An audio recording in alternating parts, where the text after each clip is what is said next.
Hey everyone! Happy Monday! Yay! We are here, we are back. It's both of us. I Yes. know we had a run for a while where it was one or the other, but it's good to have both of us back here 2 I weeks in a know. row. 2 weeks in a row. And next week too. Yes. And next week, will you be broadcasting from home or will you be I in an will exotic location? I will be home, yes. Okay, Which cool. is good. It's We'll get so back to your nerve normal wracking. backdrop. Yes. Well, before we jump into this week's show, welcome everyone to the Attractions Podcast. Thanks for joining us for the live recording. We'll give some shout outs to some folks who have been waiting here patiently in the chat. Matt Andrews has been in here since like 10 a.m. So, Yay! hey, Matt, thank you. You rock too. Let's see, we've got Sarah saying hi. We've got Blossom and Terry in Derek's Corner as always. Welcome, folks. Brian Sager checking in.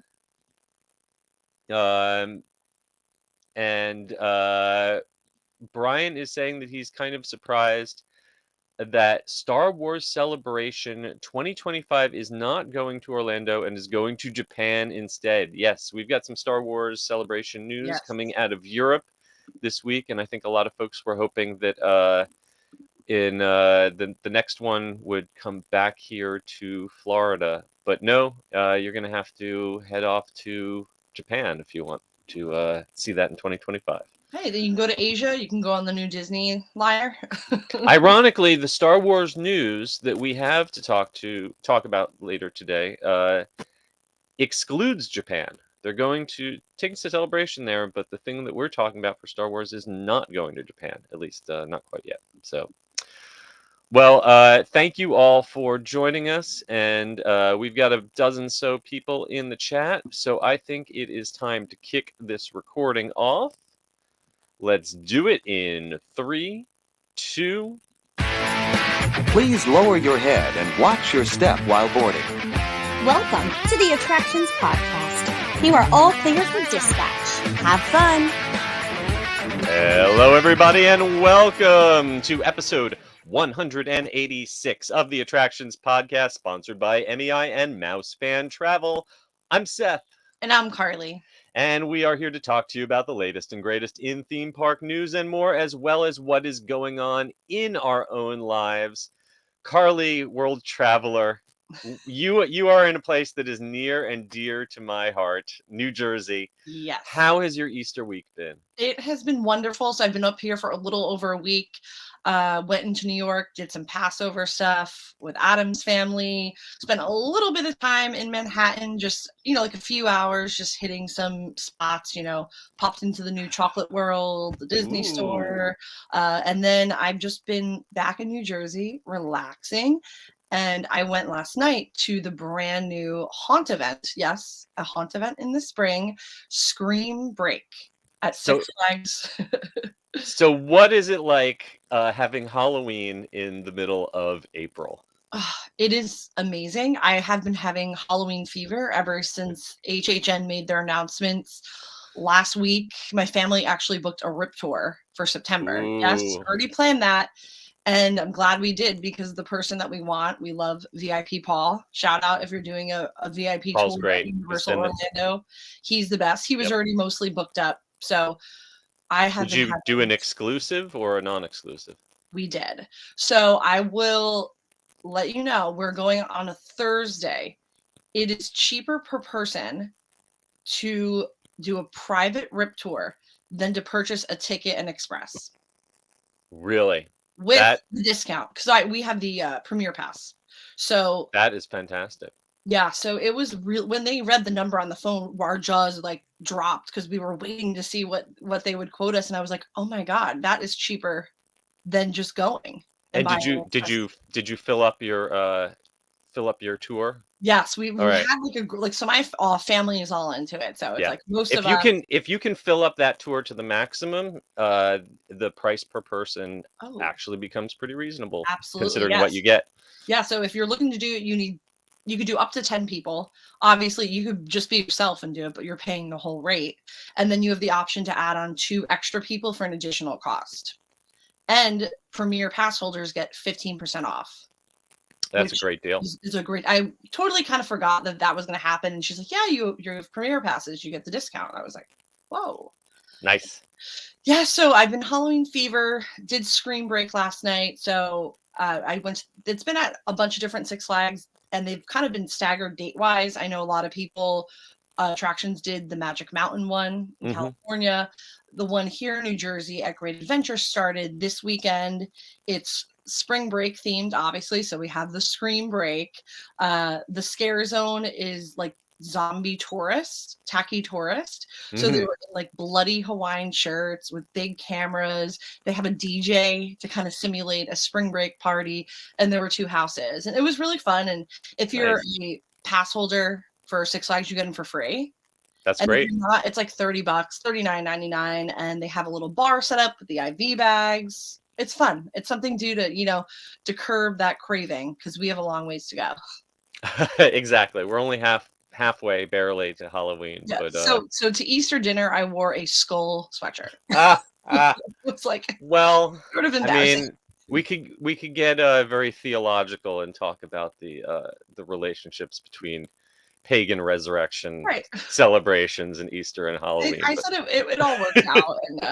And are you observing Passover by not eating flour? And I observed Passover by driving down to Cape Coral and having a lovely dinner with my mom and my stepdad, and keeping kosher for Passover with them for about 24 hours. And then I got back home and had a nice BLT.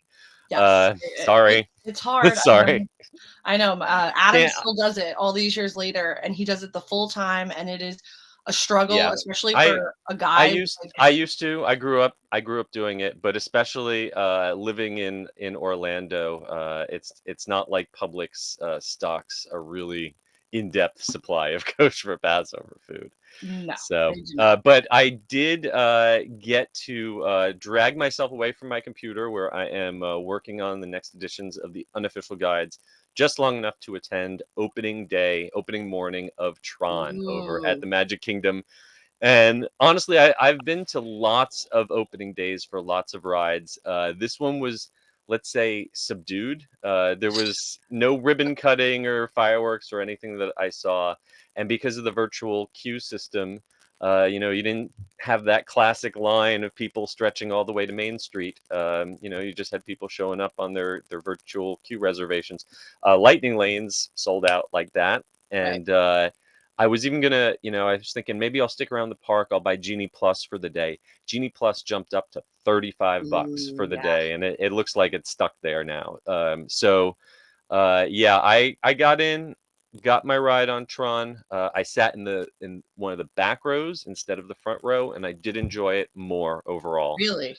The launch is better in the front row, but all of the visuals, once you're inside, I felt were better in the back row. There was a lot of stuff that I missed being up front, but it's still real short, and it's a lot of hoops to jump through for, I don't think that it's no Rise of the Resistance. It's not Hagrid's. It's not even Velocicoaster for me. Or Guardians, I don't mind. Yeah, or Guardians. I after, it'll take a few more laps, but I'm still liking Guardians as an overall experience better than Tron. But I have yet to ride Tron at night. So that someday, somehow, I'm not sure how with the virtual queue system, but someday I will be able to ride it after. Right. And we've heard from a lot of people, they are adhering your time window. I learned that the hard way. Yeah. I learned that the hard way. Don't show up late unless you have an extremely good excuse, like your Disney bus drove you to Tampa. Other than that, you better be there on time. Bummer. But someday, hopefully, the two of us will get to ride it together. I would love talk about it. All right. Well, we've both had a busy week, but we've got some news to talk about. So, without any further ado, let's get into it.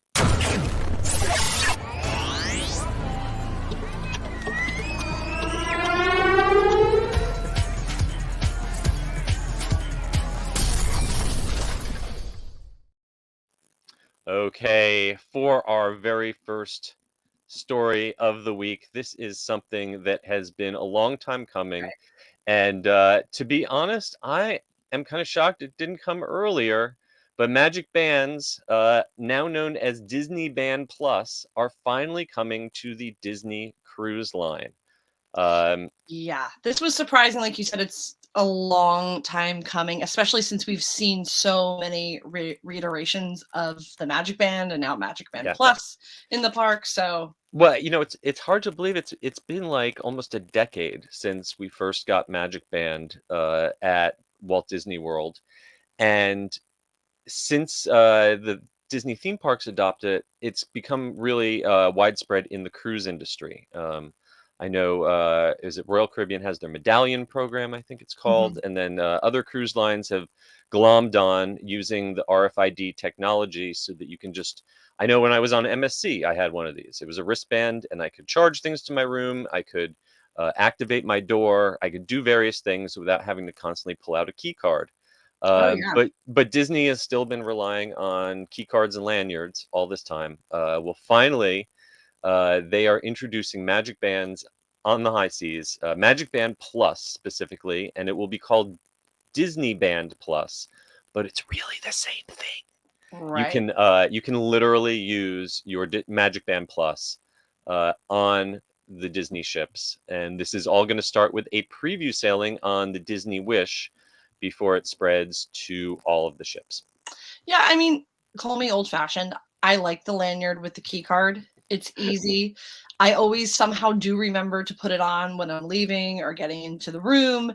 The Magic Band Plus, I feel like I'm going to forget it, which always happens with me with every band, you know. See, I'm kind of the opposite, especially if you're going in and out of the pool or out of the spa. You don't really want to wear a lanyard when you're in the water. But Right. these are adventure proof, which means they're waterproof, and so you can wear them into the hot tub. You can wear them into the ocean if you want, and as long as it doesn't come loose, you shouldn't have to worry about it. So Right. it's 6 of one, half dozen the other. This is not going to be mandatory. I like that part. Yeah. It's not just going to be optional. It's going to be a paid option. It is not included in your cruise fare. It costs about the same as it does in the parks. 35 plus tax for the plain bands, 45 plus tax for the ones with the fancy designs. And there's going to be exclusive designs to the ships that will then show up on eBay. Right.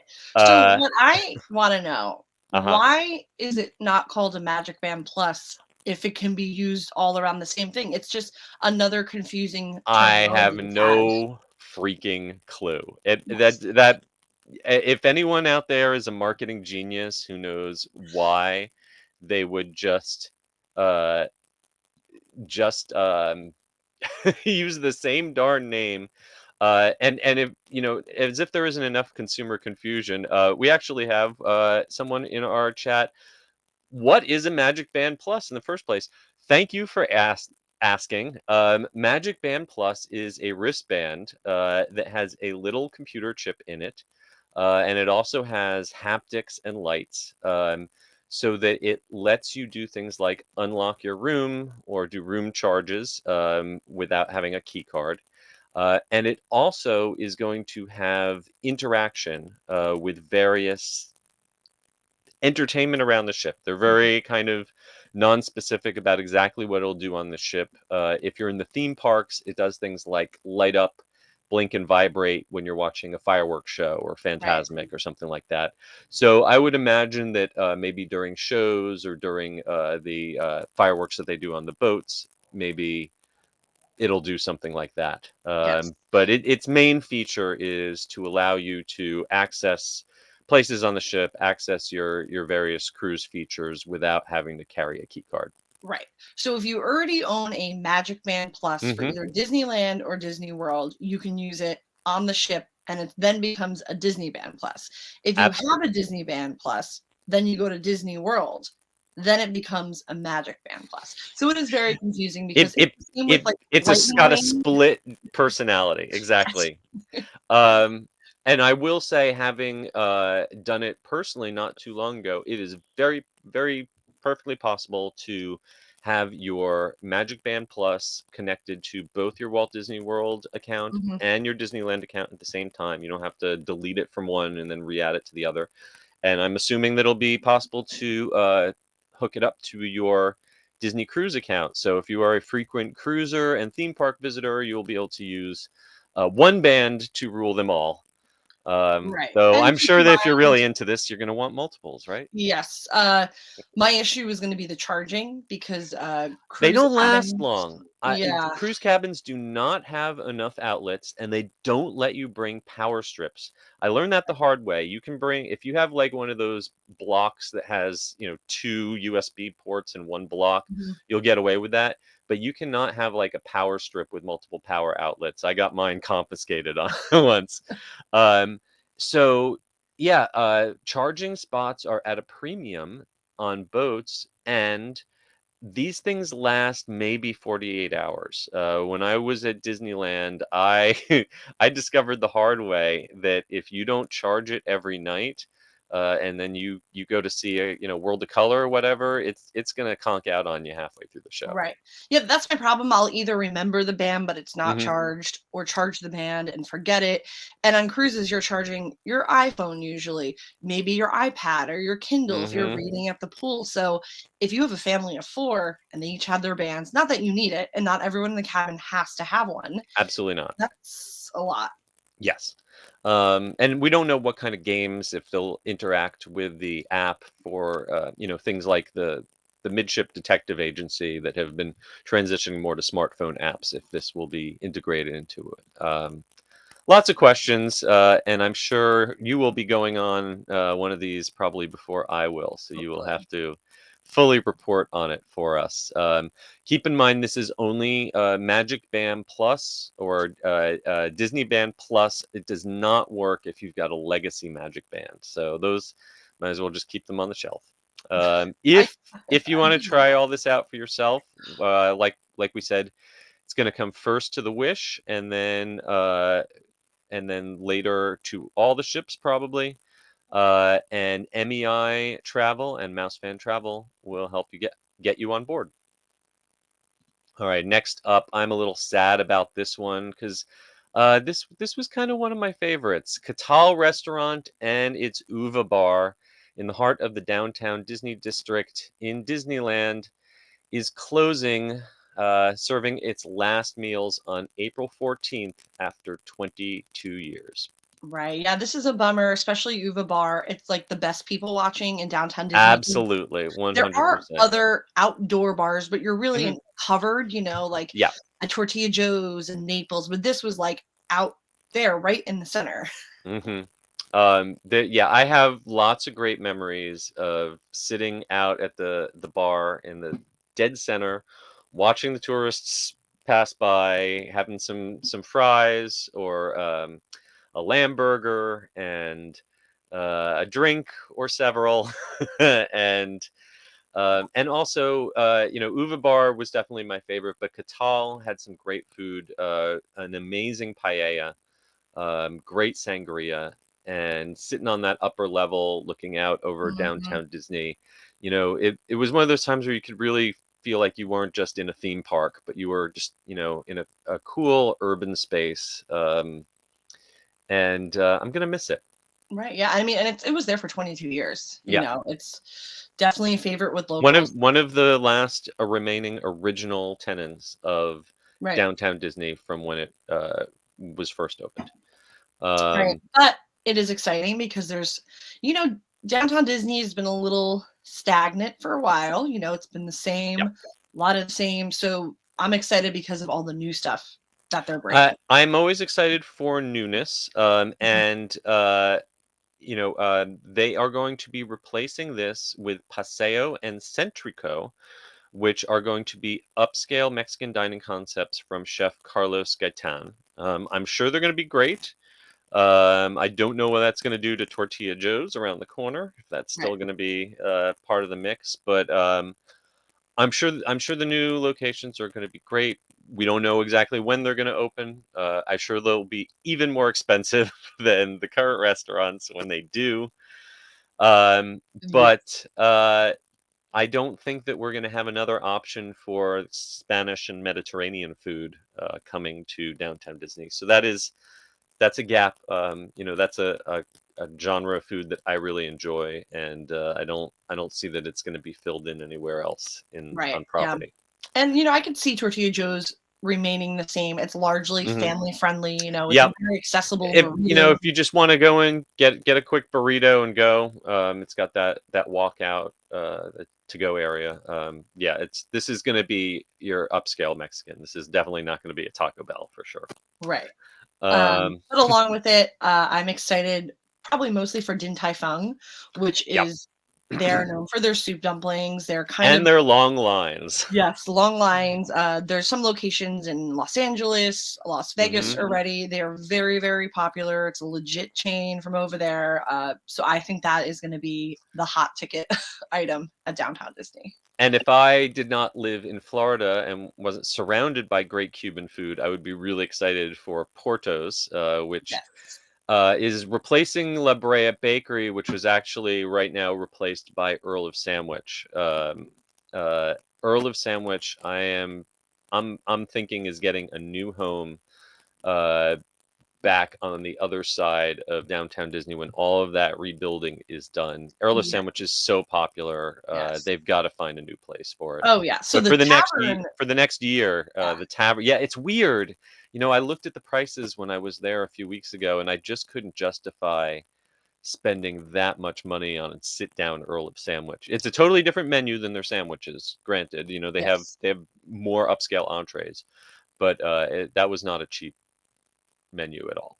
Oh no, I will say I do have like a picky foodie friend that just ate at the tavern and said it was really good. Okay. And really good cocktails. So Good to know. We could talk for quite a while about the evolution of Downtown Disney dining, especially the blandification of Ralph Brennan's Jazz Kitchen. But maybe we'll save that for another episode when they finally wrap up that project and can give some of my thoughts. In the meantime, if you're listening this on the 10th or in the next couple days, you've got a few last chances. They're having some specials, some cocktails. So raise a glass to Catal and Uva Bar. Thanks for the memories, guys. Yes. All right. All right, we're going to stick with Disney for a little bit, and we've got some big Star Wars news coming out of Star Wars Celebration just held in Europe over the weekend.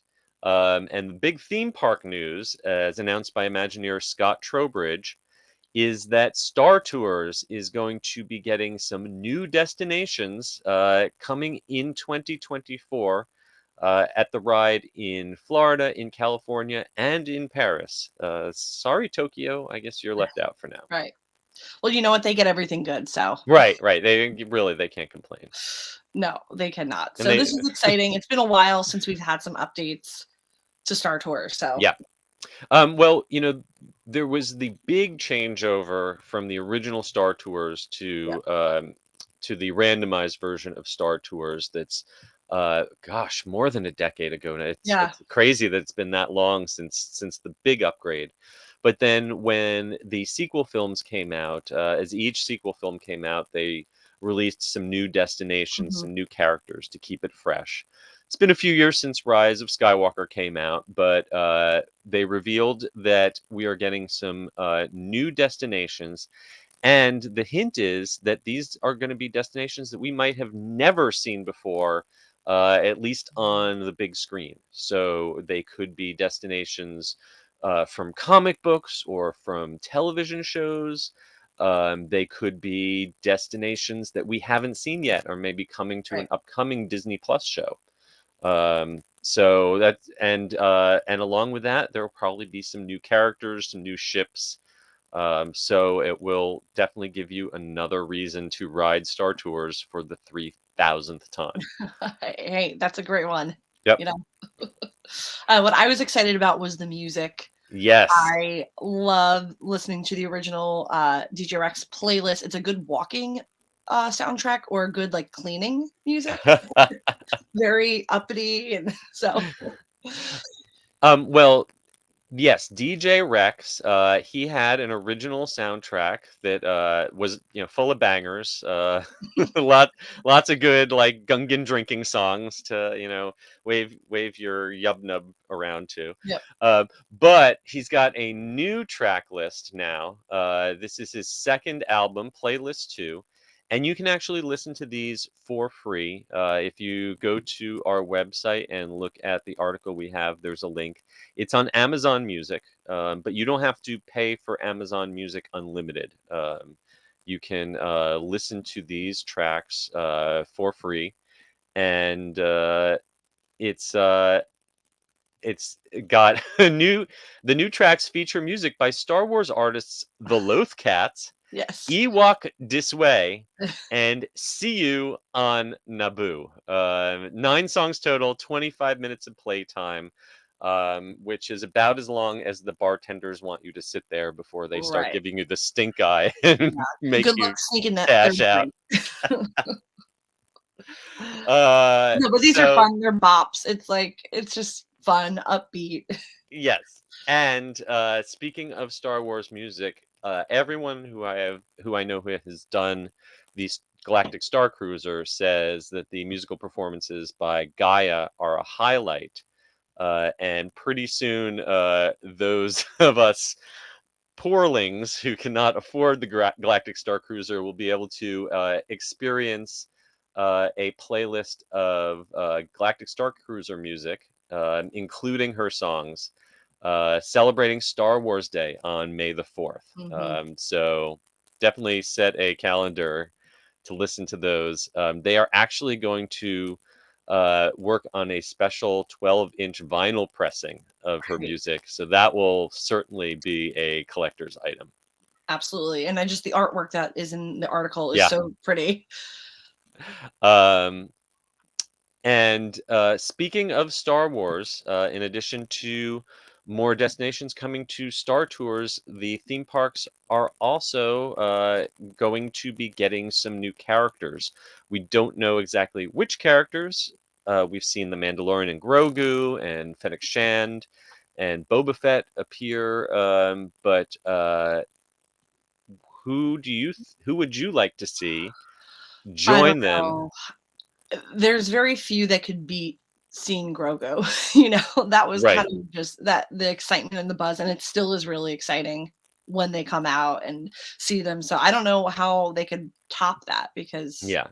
I that mean, was amazing. for me, I think my number one choice would be Ahsoka, because she's made the transition from cartoon to live action now, and she fits in with the timeline of the other characters Mhm. that they've got. If they bring Ezra Bridger back in her upcoming series, would love to see a grown-up version of him. Mhm. Yeah. The interesting thing will be how they continue to try to maintain the timelines. They've got certain characters restricted to certain areas so they don't conflict or interact. I still personally have Right. not gotten to see the It's a tangled Mandalorian, web. so yeah, it's hard to figure out exactly where to find these folks and and when. But keep an eye out because over the next year or so, definitely more Star Wars to come inside the parks. Okay, and not Star Wars, but Marvel.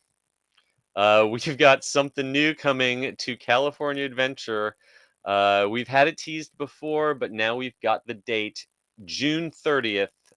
Book your reservations now Oh, for they're probably California gone. Adventure. Yeah, they're probably gone already. I haven't checked the calendar. An hour later, they're gone. Rogers the Musical, the real life version of the spoof Broadway show about Captain America, is actually for real going to be on stage in the Hyperion Theater for a limited time starting on June 30th.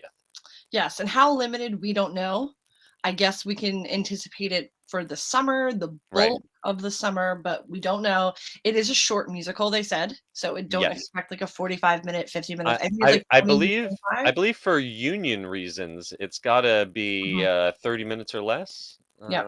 Like a old Domino's delivery used to be. Yeah. Uh, yeah. So this is if you watched the TV show Hawkeye, you saw this, and it was designed for the TV show to be not good. It was, in context of the series, it was like something that made Hawkeye cringe. Yeah. But then, it got sort of a cult following, and they did part of it, the show-stopping climactic number "Save the City." They did that live on stage at D23 Expo, and I guess it got such a good reaction that they decided to do it for reals. So it is going to be a one-act show. It is going to have that song Save the City. Yeah. Save the City, plus the Star Spangled Man song that was written for the original Captain America, and then 5 more new original songs that we are not sure who is writing, to tell the story of Captain America from his origins in World War II to joining the Avengers. I am mostly excited that they're going to have a live action Peggy Carter Yes. Same. in the show, and also a Nick Fury. Yes. So if you look like Sam Jackson and you can act with an eye patch, I think there is a job for you. Right. See, I'm excited for this because any sort of live entertainment back in the parks is always a good thing. Absolutely, When absolutely. they The Hyperion has been dark for way too Right. long. I think the Frozen show had issues. It was honestly just way too long a show Mhm. uh, for a theme park audience. I think 30 minutes is just about right, though it takes almost 30 minutes to load the house. The Hyperion Theater is Right. so huge. That's about how long it takes to get an audience in and out. Um, but the interesting thing I thought was that the show's going to run only Tuesdays through Saturdays. So Sundays and Mondays, it's going to be dark. And they have not revealed the exact show times yet. So some people are saying this might be only in the mornings. Some people are saying it might only be in the afternoons. But I think that they can do this all day. I think they'll fill it up. That's for sure. We'll see. All right. And that terrible pun, I am going to move on to our last bit of news in the queue. And this is a big one. This is actually a little too big an article for us to go through in detail on the air. So I really encourage you to go to attractionsmagazine.com and read Blake Taylor's report. Thank you, Blake, from Aeronautica Landing, which is the brand new flight themed land that opened on April 7th at Carowinds. Carowinds looks like they are really stepping it up with the theming, tying it into the history of the area, and really taking some kind of off the shelf flat rides, and giving them some character.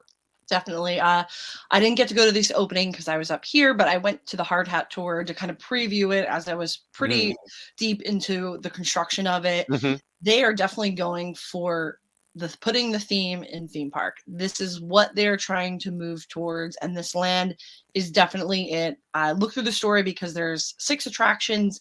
Most are new. There's one reimagined. There's new dining locations coming here. One, which I think is really cool, is Terminal A, and it's like a craft beer bar. In Charlotte, where this park is located, is such a hub of breweries. So they tap into all these supporting local breweries in this, terminal themed space. A lot of spinny rides, which I will not be going on. I will watch and I will hang out in here. I think the bumper cars might be more you and I's. Yes, My I will do speed. that. Yeah, can't do Yeah. the So, speed. in case you didn't know, Carolina is quote unquote first in flight, and the park actually, I always think this is a neat trivia. it straddles the state line between North and South Carolina. So I guess parts of the park are in one state and parts are in another. I Yes. don't know how they determine your So sales tax when you're there's a there. line down the park, and it's so It's funny amazing. because Adam and I have passes, and we always stand on the line and we'll walk on it, so you're in both sides. But it's really interesting because also both states have different liquor laws for theme parks. So like in one area, you can't walk around the park with your drinks. Like in Epcot, you just walk Uh-huh, around, uh-huh. and in another part, you have to like stay in that bar area with it. I Wow. learned that recently, and I was like, oh, I never thought of that. There's different local rules, but it's really cool. It's a great park, I wonder if clean, there's ever been like a custody dispute where someone took their kid a to different the state. park and because they crossed state lines they got in trouble or something. It could happen, but it's a great park. Cedar Fair owned. They're definitely investing a lot in it, and I love how this new area taps into the local fascination for air travel and flight. Yes. So So, yes, and some of the forms of air travel that you can simulate, you can be an old-fashioned daredevil wing walker on this thing that looks pretty much like a disco, mhm. but it's shaped like a biplane. And a little more crazy than that is the gear spin, which makes it look like you're part of the inside of a engine and lots of near miss visually. I've seen these and in fact I think they built one at Hershey That's the not Jolly too Rancher long ago. new one at Yes, Hershey, yes. yeah. So always looks like you're about to fly into each other. And then definitely the most physically stimulating would be the air racers, which lets you flip upside down with lots of hang time.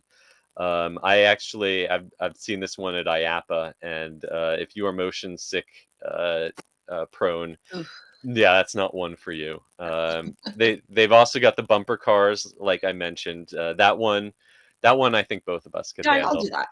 I'm down for And they've got a couple more flat rides that they are working on. The only catch that our reporter mentioned is that all of these are very low capacity attractions. Some of them you're looking at 7 or 8 minutes per cycle. So have some patience or purchase a fast lane if you want yes. to Or check these just out. go look at them. You Yeah, can go to Frequent Fryer, get some French fries. You can yeah. go to Terminal A and get some really, inspired theme park eats. Yeah, Try. and definitely don't if you're going to eat some of these, probably ride first, then eat, not the other Yes. way around, because some of these look kind of decadent and some of them kind of heavy. The bacon wrapped pimento cheese jalapeno does not sound like something I want to eat before I get on the air No, racers, this is but after going on these attractions. I am excited. I think I may go into there tomorrow. I really want to see in the Terminal A area. They have some nods to other Cedar Fair parks, and there's a jacket with like a Knott's Berry Farm patch on it. oh yes, Really yes. cool. Yeah, I keep look out for Snoopy. Apparently, he's known as the Flying Ace, Hmm. and apparently he makes some guest appearances around the area. Yes, but Um, it's an exciting addition. Great park, worth a travel to for sure. it is definitely on my bucket list. There's a whole bunch of kind of southern and Midwest parks that I need to Hmm. make a big road trip someday, and that is very high on the list. Definitely. Anyway, this is all part of Carowind's 50th anniversary celebration. The park actually opened on March 31st of 1973. So, congratulations to the park, and hopefully you can report back next time on Yes. what this was like in person. All right. To purchase Carowin tickets or find out more about the park, just visit carowinds.com. They've got annual pass deals going on, and the new area is open now. All right, that is going to conclude this week's news in the queue. But before we get into this week's main attraction, it's very important that we hear a word from our sponsor.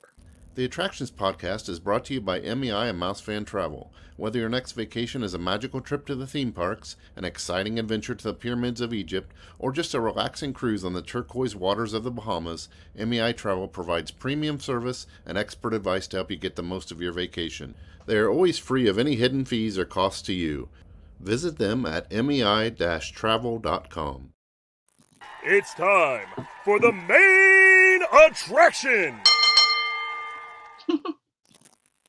Okay, the main attraction.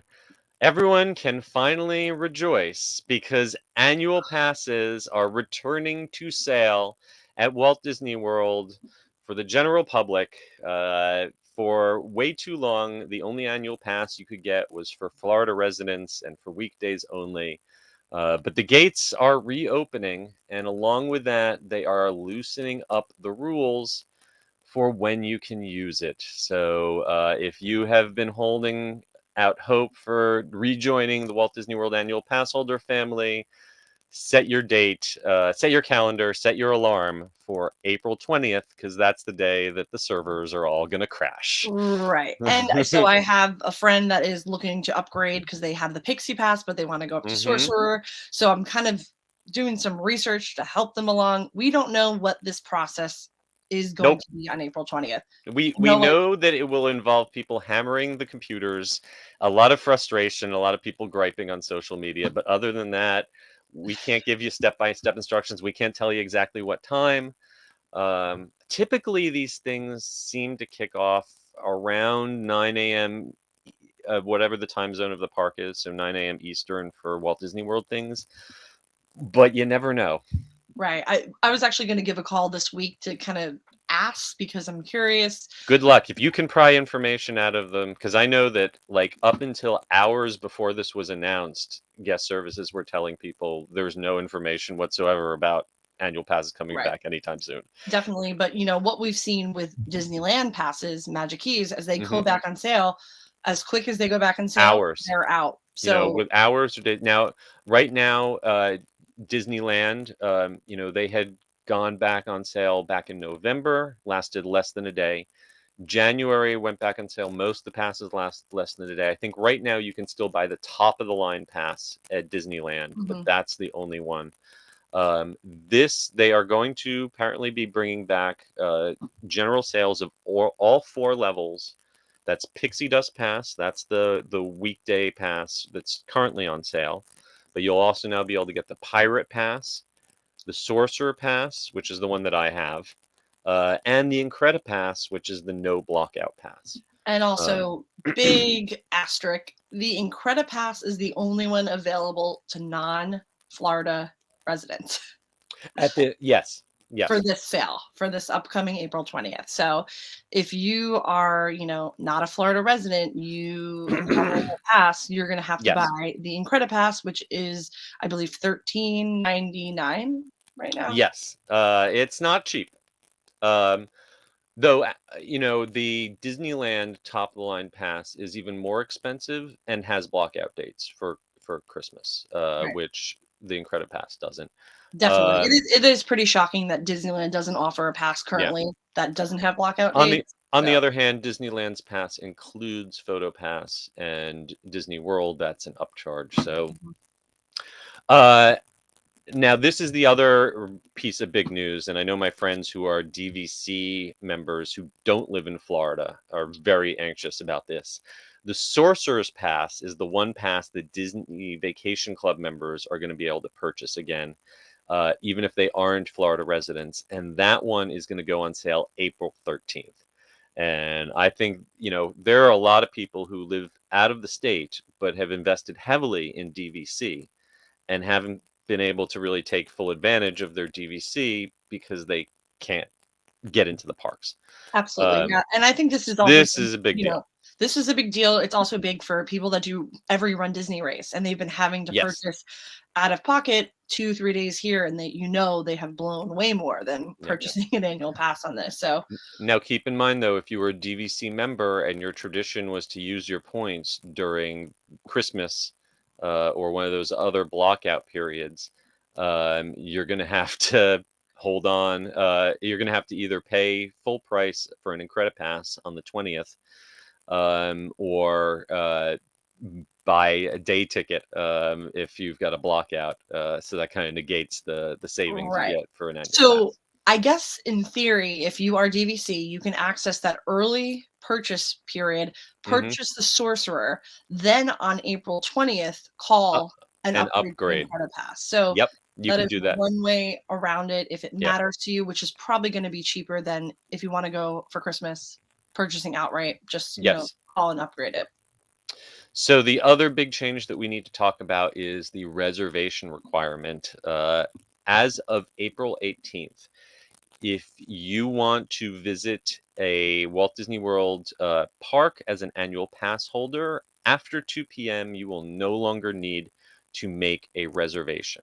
The exception is, number one, if you want to visit the Magic Kingdom on a Saturday or a Sunday, you will still need a reservation. Now, the wording of this is not terribly specific. We're going to need a confirmation. Maybe Scott Gustin or someone can get us a confirmation. But will that apply to park hopping? If you enter, say, Epcot after 2 p.m. without a reservation, will they then, if you've already entered, allow you to park hop over to the Magic Kingdom, or will they still require a Magic Kingdom reservation on the weekends, even if you've entered another park first? It's a good question. But the other reason you would still want to make a reservation is if you want to ride a virtual queue attraction. If you want to ride Tron, if you want to ride Guardians of the Galaxy, you're still going to need a reservation in order to join the 7 a.m. boarding groups. Right. And that the same goes if you have a dining reservation, you're meeting someone. Absolutely. make Yeah. that, Say you want to you have a lunch. Yeah, you're still going to need that. This is only going to help you out if you're not visiting the park until 2 p.m. Now, it's great news for folks who like stopping by the parks on their way home from work. You get off work at 5 or 6 and you swing by for dinner or for a few rides. That's perfect because it's going to bring back that spontaneity and that ability to do that. Right. But if your goal is to rope drop, to ride rides, especially to do Tron or Guardians, I think if you get into the park right at 2 p.m., now you've got a 50-50 shot, depending on the day, of there still being Guardians boarding groups available. But Tron is never going to make it till 2 p.m. No. So you're still going to need that reservation for the Magic Kingdom if you want to ride that. Definitely. And then another new addition to annual pass holder benefits are photo pass features.